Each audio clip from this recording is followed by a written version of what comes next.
କ'ଣ କରୁଛ? ମାମା ଆମ ଗୋଟେ ପିଆଜ ପୁରେଇ ଦେଇଥିଲା।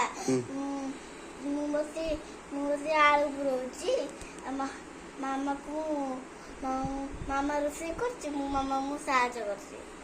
ମାମାକୁ ସାହାଯ୍ୟ କରୁଛ? ଆଚ୍ଛା, ଆଳୁ କ'ଣ କେତେ ଆଉ ବ୍ୟାଗରେ ଆଳୁ ଅଛି ଦେଖିଲ? ଅଛି। ଆଉ କେତେଟା ଅଛି? ଆଚ୍ଛା ଆଚ୍ଛା। ହଁ,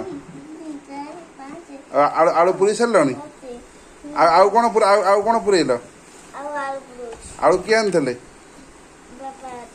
କ'ଣ ଆଣିଥିଲେ ବାବା ମାର୍କେଟରୁ? ଅଦା ରସୁଣ। ଏପଟୁ ବନାଅ, ସାଢ଼େ କାହାକୁ ବନେଇ କହୁଛ? ହଁ, ଅଦା ରସୁଣ ପିଆଜ ଆଉ ଅଦା ଆଉ ହଉ ତମେ ଆଳୁ ପୁରେଇକି ଯାଅ। ଆଳୁ ପୁରେଇ ସାରିଲା ପରେ କ'ଣ କରିବ?